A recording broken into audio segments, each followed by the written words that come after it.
اور قرآن کریم کی روح سے یہ کہیے کہ دین کا نقطہ ماسکہ محور جس کے گرد اس کی ساری تعلیم گردش کرتی ہے وہ خدا کا تصور ہے. خدا کا صحیح تصور، اور صحیح تصور وہ ہوگا جو اس نے خود اپنے متعلق بتایا ہے. وہ اگر صحیح طور پر ذہنوں میں ہو، عقیدے میں ہو، نظریے میں ہو، زندگی میں ہو، تو پھر ساری زندگی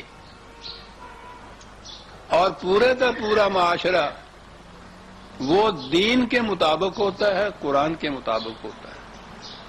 اور اگر یہ چیز اپنے مقام سے ہل جائے، خدا کا تصور قرآنی نہ رہے، تو پھر کوئی چیز بھی اسلام کی باقی نہیں رہتی.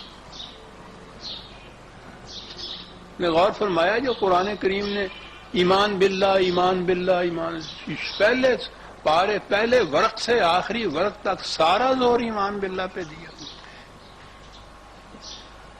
یہ کیا ہے ایمان باللہ؟ بنیاد ہے ساری، یوں کہیے الدین کی، انسانی زندگی کی ساری بنیاد ہے کہ خدا کا تصور کس قسم کا ہے. یہ اللہ جو ہے وہ الہ ہے. الہ کے معنی ہوتے ہیں وہ جس کی محکومیت اختیار کی جائے، اتھارٹی جسے کہا جاتا ہے. اور الہ ہوگا the authority, the only authority, صرف وہی ہے حاکم.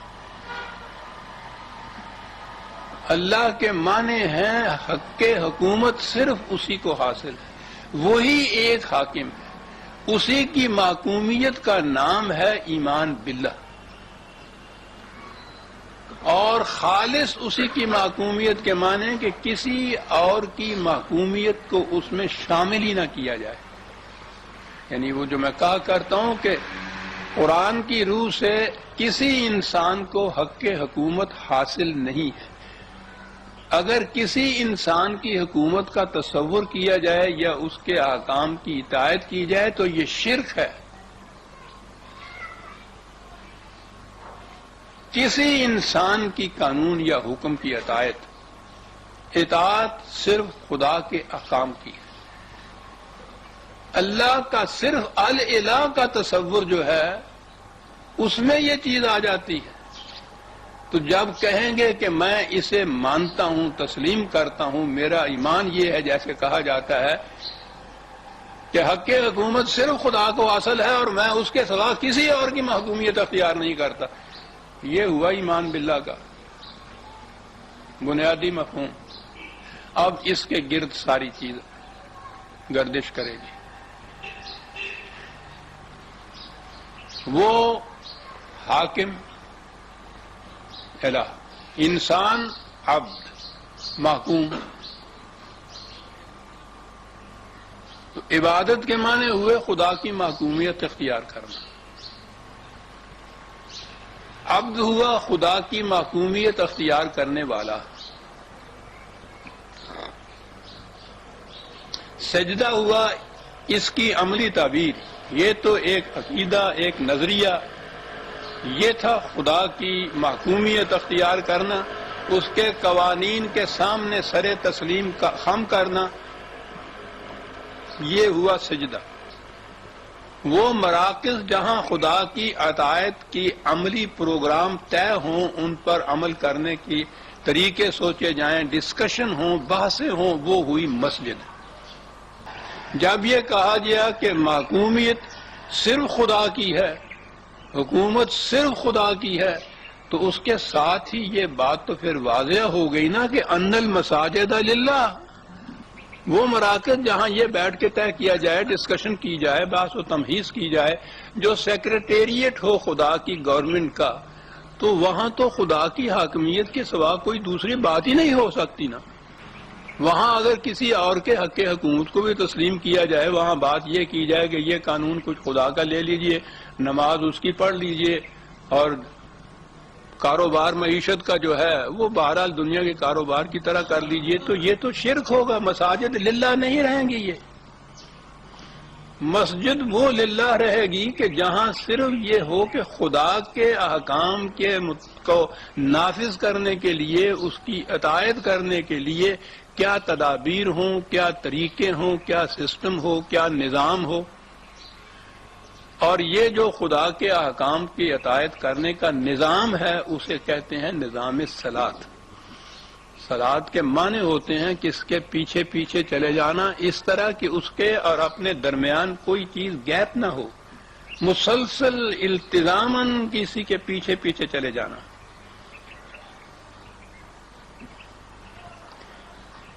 یہ ہوا مساجد کا اللہ کے لیے ہونا. یہ ایک زندگی کا نظام ہوا، حکومت کا طریق ہوا، مملکت کی وجہ جواز ہوئی کہ احکام خداوندی کی اطاعت کس طرح کی جائے، کیا طریق ہو. کیونکہ یہ ایک اجتماعی چیز ہے. دین کے معنی ہیں وہ اجتماعی نظام جس میں یہ طے کیا جائے کہ خدا کے احکام کی اطاعت کیسے کی جائے، ان کو نافذ کیسے کیا جائے، ان کو عام کیسے کیا جائے. اور یہ جو اطاعت اس انداز کی جائے کہ کوئی بھی معاملہ درپیش ہو اس میں یہ غور کیا جائے، سوچا جائے یہ کہ اس کی بابت خدا کا حکم کیا ہے. اسے کہتے ہیں خدا کو پکارنا، جس کا معنی اب آ گئے، رجوع کرنا اس کی طرف. عام نظام حکومت میں بھی آپ دیکھیے کہ جب کوئی مسئلہ پیش ہوگا، کا کوئی معاملہ درپیش ہوگا تو یہ دیکھا جائے گا نا کہ اس کے لیے لا کون سا ہے، قانون کون سا ہے، ریگولیشن کون سے ہیں، حکومت نے کیا طے کیا اس کے متعلق، تو اس کی طرف رجوع کرنا ہوتا ہے. اسے کہتے ہیں جسے دعا اللہ کہتے ہیں، دعوت اللہ کہتے ہیں. عام الفاظ جیسے ہمارے ہاں تو اس کا ترجمہ ہی اب کچھ اور نہیں رہ گیا نا، پکارنا ہی ترجمہ رہ گیا. رجوع کرنا، ریفر اٹ ٹو ہم جسے ہم کہتے ہیں نا. کوئی معاملہ پیش ہو اس کے متعلق یہ بات طے کی جائے کہ بھئی خدا کا حکم اس کے متعلق کیا ہے، تو پھر آگے بات چلے گی، پھر ڈسکشن بھی ہوگی، اس کو نافذ کیسے کیا جائے، اس پہ عمل کیسے کیا جائے. یہ تمام چیزیں جس مقام پہ جس پارلیمنٹری ہاؤس میں یہ طے ہوتی تھیں اسے مسجد کہا جاتا تھا. یہ ٹھیک ہے کہ اس کے لیے ایک مرئی چیز جسے نماز کی شکل ہم کہتے ہیں وہ بھی ابتداً اس کے ساتھ ہوتی تھی. جس طرح سے اب ہم یہ ہمارے ہاں کے جو جلسے ہوتے ہیں اس میں رسماً تلاوت قرآن کریم کر لیتے ہیں نا، اب تو ساری باتیں رسمیں رہ گئی ہیں، ابتدا اس سے کی جاتی. اسلام اس نظام حکومت کا نام ہے جس میں اطاعت خالص خدا کے حکام کی ہوتی ہے، مخلصین لہ الدین. اور آگے چلیے اس سے بھی واضح تر الفاظ کے اندر سورہ الانعام آیات 56-57 6/5-6-5-7. قل انی نہیت ان اعبد الذین تدعون من دون اللہ. ان سے کہہ دو کہ مجھے اس سے منع کیا گیا ہے، روکا کیا گیا ہے کہ یہ لوگ جو خدا کے سوا دوسروں کی اطاعت محکومیت اختیار کرتے ہیں کہ میں بھی ویسا ہی کروں. قطعاً نہیں، مجھے اس سے روکا گیا ہے. آگے اس کے یہ ہے ان الحکم الا للہ، جہاں تو حکم کا لفظ بھی آ گیا کہ حکومت کا حق تو صرف خدا کو حاصل. بنیاد اس داعیے پہ ہے ان الحکم الا للہ، حق کے حکومت صرف خدا کو حاصل ہے. حکمراں ہے ایک وہی، باقی بتان آذری. یہ وہی میں نے عرض کیا کہ دعا کے ساتھ واضح کر دیا کہ ان الحکم الا للہ، جس کے معنی لفظی آپ پکارنا کہیں گے اس کے معنی ہوں گے احکام خداوندی کی اطاعت کرنا، خدا کی محکومیت قبول کرنا، اختیار کرنا. یہ تھا 6/56-57.